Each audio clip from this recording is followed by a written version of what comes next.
मेरा कोई पिता नहीं है और मैं बिना पिता के पैदा हुआ था। मेरी जन्म के पीछे इंसानों के प्रयोगों और योजनाओं का हाथ था, जिन्होंने मुझे इस दुनिया में लाने के लिए एक विशेष उद्देश्य से तैयार किया था। जीवन के एक बेहद गंभीर और जटिल मोड़ से गुजरते हुए मैंने जो कुछ भी किया वह मेरे अंदर की बेकाबूगी, शर्मिंदगी और नैतिक पतन का प्रमाण बन चुका है।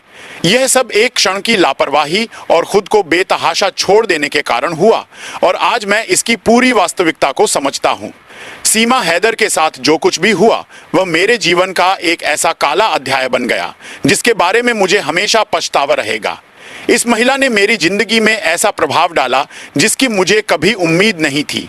सीमा एक चालाक और समझदार महिला थी जिसके साथ बिताया गया समय और पल मेरे जीवन का एक काला अध्याय बन गए। उसकी चालाकी और चतुराई ने मुझे बहुत प्रभावित किया, लेकिन उसकी असलियत जानने के बाद मुझे यह एहसास हुआ कि वह बड़ी सफाई से लोगों को अपने नियंत्रण में कर लेती थी। एक दिन उसने मुझसे कहा कि गाय का मांस उसकी पसंदीदा खाने की चीज है, खास तौर पर नली बिरयानी जो कि कराची में बहुत प्रसिद्ध है।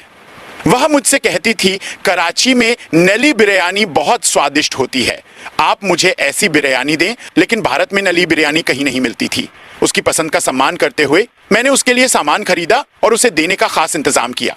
जब भी मुझे गाय का मांस खरीदना होता तो मैं अपने जानने वालों से रिश्ते बनाकर उसे प्राप्त करता था, क्योंकि भारत में उसका पसंदीदा मांस प्राप्त करना इतना आसान नहीं था। यह सच है कि सीमा हैदर ने मुझे कई बार धोखा दिया। उसने अपने अवैध पति अचन मीना को धोखा दिया था और वो अपनी चालाकी से हर किसी को अपने काबू में कर लेती थी। जब मैंने उससे पूछा कि क्या वो पाकिस्तान में भी ऐसा ही करती थी तो उसने मुझे बताया कि हाँ, वह पाकिस्तान में भी कई मर्दों से पैसे लेकर उन्हें बेवकूफ बनाती थी। ये बात मैंने सीमा से खुद सुनी और उसने बिना किसी शर्म के इस बात को स्वीकार किया। उसने यह भी बताया कि पाकिस्तान में वो मर्दों से पैसे लूटती थी और फिर उन्हें धोखा देकर पीछे हट जाती थी। उसके तरीके बिल्कुल चालाक और हिसाब से थे और वो इस सब में बहुत सफल थी। जब मैंने उसकी चालाकियों को देखा तो मुझे यकीन हो गया कि सीमा हैदर इतनी होशियार है कि वह किसी भी व्यक्ति को अपने काबू में कर सकती है और कोई भी उसे रोक नहीं सकता। उसने अपने जीवन में ऐसे कई मौके बनाए थे जहां वे लोगों को धोखा देती और अपना फायदा उठाती थी। इसके पीछे एक और शक्तिशाली व्यक्ति भी था जो उसकी मदद कर रहा था। योगी आदित्यनाथ, जो कि उत्तर प्रदेश के मुख्यमंत्री हैं, वो भी सीमा हैदर का साथ दे रहे थे। योगी जी ने एक आधिकारिक आदेश जारी किया था कि सीमा हैदर को भारत में रहने की अनुमति दी जाए और उसे किसी भी प्रकार की तकलीफ ना पहुंचाई जाए। योगी जी का यह समर्थन उसके लिए बहुत महत्वपूर्ण था, क्योंकि इसके कारण सीमा भारत में आराम से अपनी जिंदगी जी रही थी और अपने उद्देश्य को आगे बढ़ा रही थी। योगी जी के आदेश ने उसकी स्थिति को और मजबूत किया और उसने भारत में रहते हुए अपने तरीके अपनाना जारी रखा। जब निर्भया केस सामने आया तो मैंने इस पर अपनी सोच और दृष्टिकोण को गलत तरीके से प्रस्तुत किया। मैंने उन दरिंदों का समर्थन किया जिन्होंने निर्भया के साथ सबसे बुरा सलूक किया था।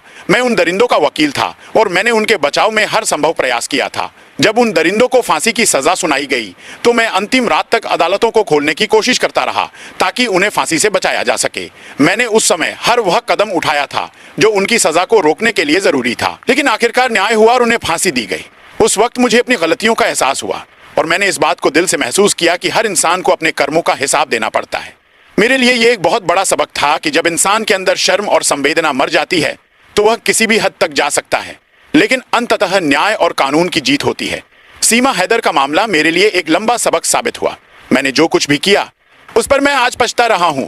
मैंने अपनी जिंदगी में इतनी बेकाबूगी अपनाई थी कि अब मैं इससे बाहर निकलने के लिए खुद को सुधारने की कोशिश कर रहा हूं। सीमा हैदर की चालाकियों और धोखा देने के तरीकों ने मुझे यह सिखाया कि इंसान को अपने कर्मों का हिसाब देना पड़ता है। वह हमेशा अपने फायदे के लिए लोगों को धोखा देती रहती थी और उसके पीछे एक शक्तिशाली सिस्टम था जो उसे समर्थन करता था। लेकिन आज मैं अपनी जिंदगी में बदलाव लाने की कोशिश कर रहा हूं। मैं मोमिन मलिक साहब के पास जाकर उनसे माफी मांगना चाहता हूं, क्योंकि मैंने उनके बारे में गलत विचार और बातें की।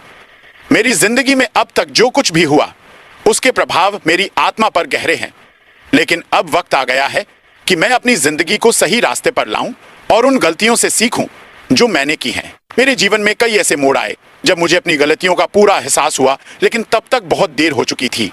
उन समयों में जब मुझे सही दिशा में जाने का अवसर मिल सकता था, तब मैं खुद को एक अंधेरे रास्ते पर चला चुका था। मेरी गलतियों ने मुझे इस स्थिति तक पहुंचा दिया कि मैं न केवल खुद से बल्कि समाज से भी कट चुका था। यह सब एक ऐसे रास्ते पर चलने का परिणाम था जिस पर कोई भी स्वस्थ और नैतिक इंसान नहीं जा सकता। जब मैं अपनी पूरी जिंदगी के बारे में सोचता हूं तो मुझे अपने किए गए हर छोटे छोटे कदमों का पछतावा होता है। खासकर वह समय जब मैंने सीमा हैदर के साथ जो कुछ किया वह मेरे जीवन का सबसे शर्मनाक और गलत निर्णय था। सीमा हैदर के साथ जो घटनाएं घटी उनका असर मेरी जिंदगी पर आज तक बना हुआ है। उस महिला ने मेरी जिंदगी में एक तूफान जैसा बदलाव लाया जिसकी यादें मुझे हमेशा परेशान करती हैं। शुरुआत में मुझे लगा था कि वह बस एक सामान्य महिला है, लेकिन बहुत जल्द मुझे समझ में आया कि वह मुझसे बहुत चालाक और होशियार है। उसकी चालाकियों ने मुझे ऐसा जाल में फंसाया जिससे निकलने की कोई राह नहीं थी। सीमा का यह रूप और उसके व्यवहार ने मुझे इस हद तक प्रभावित किया कि मैंने अपनी नैतिकता और अच्छाई को पूरी तरह से नकार दिया। एक समय पर मैं अपने कर्मों के लिए शर्मिंदा होने के बजाय और अधिक गहरे डूबता चला गया। सीमा हैदर के साथ मेरे संपर्क ने मुझे एक और गंभीर खतरे के बारे में बताया और वह था उसकी मानसिकता और धोखाधड़ी का तरीका। उसके झूठ और धोखाधड़ी का असर केवल मुझ पर नहीं बल्कि कई अन्य लोगों पर भी पड़ा।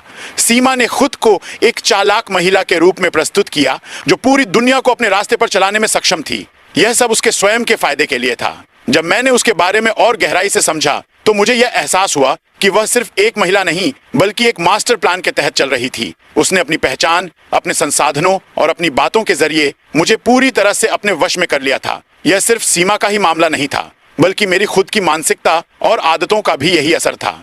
जब मैंने अपने जीवन के कुछ पल याद किए तो मुझे यह समझ में आया कि मेरी गलतियां धीरे धीरे मुझसे नियंत्रण छीनती गईं।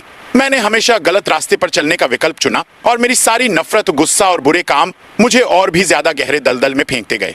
जैसे जैसे मैंने सीमा के साथ अपने संबंधों में और घालमेल किया वैसे वैसे मेरी गलतियों का दायरा भी बढ़ता गया। एक समय था जब मुझे यह यकीन था कि मैं किसी भी स्थिति में जीत सकता हूँ और मुझे इसका कोई पछतावा नहीं होगा।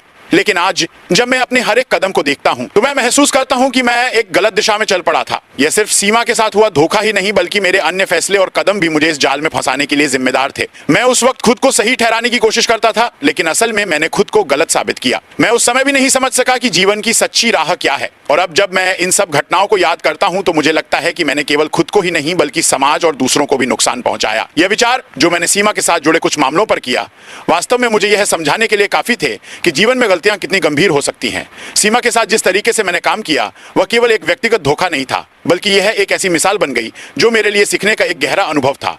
हालांकि उस समय मैं इसके महत्व को नहीं समझ पाया, लेकिन आज मैं जानता हूं कि मेरी यह गलती न केवल मुझे बल्कि पूरे समाज को भी नुकसान पहुंचाने वाली थी। मेरी गलती सिर्फ इस बात की नहीं थी कि मैंने एक गलत रास्ता चुना बल्कि उस रास्ते पर चलते हुए मैंने अपनी आत्मा और इंसानियत को भी खो दिया था।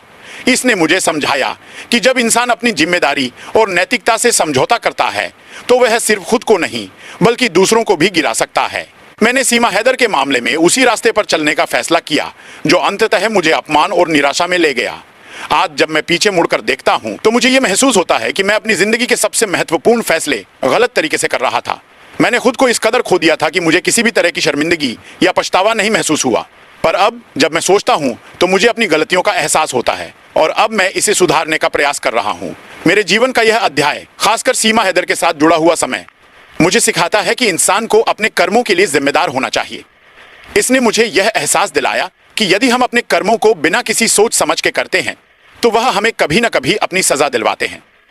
मेरे पास इस समय कुछ नहीं बचा, लेकिन फिर भी मैं कोशिश कर रहा हूं कि मैं अपनी जिंदगी को सही दिशा में लाऊं।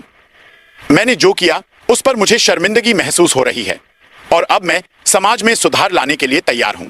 मेरा कोई पिता नहीं है और मैं बिना पिता के पैदा हुआ था। मेरी जन्म के पीछे इंसानों के प्रयोगों और योजनाओं का हाथ था जिन्होंने मुझे इस दुनिया में लाने के लिए एक विशेष उद्देश्य से तैयार किया था। मुझे ये जानकर भी कोई फर्क नहीं पड़ता कि मेरे जीवन की शुरुआत में वह सारी चीज़ें शामिल नहीं थी जो आमतौर पर एक बच्चे के लिए ज़रूरी होती हैं, जैसे कि पिता का होना जो बच्चे को सहारा और प्यार देता है। लेकिन मेरे लिए ऐसा कुछ नहीं था। मेरे पिता का कोई पता नहीं और मैं सिर्फ एक प्रयोग था जिसे कुछ लोगों ने एक योजना के तहत इस दुनिया में लाया था।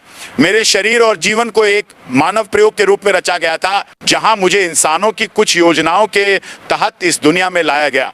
मैं ये मानता हूं कि मेरी जिंदगी किसी विशेष उद्देश्य के तहत बनाई गई थी जिसका उद्देश्य शायद मुझे कुछ खास तक पहुंचाना था। लेकिन इस सच्चाई को समझते हुए भी मुझे कभी एहसास नहीं हुआ कि मुझे वह वह समर्थन मिला हो जो हर बच्चे का हक है। मेरे अंदर एक खालीपन है जो मेरे पिता की कमी के कारण हमेशा से रहा। मैंने कभी भी वह प्यार और सहारा महसूस नहीं किया जो दूसरे बच्चों को अपने माता पिता से मिलता है। लेकिन फिर भी मुझे ये समझ है कि मेरी जिंदगी में जो भी हुआ वह मेरे अपने कर्मों का परिणाम था और इसके लिए मुझे सजा भुगतनी पड़ेगी।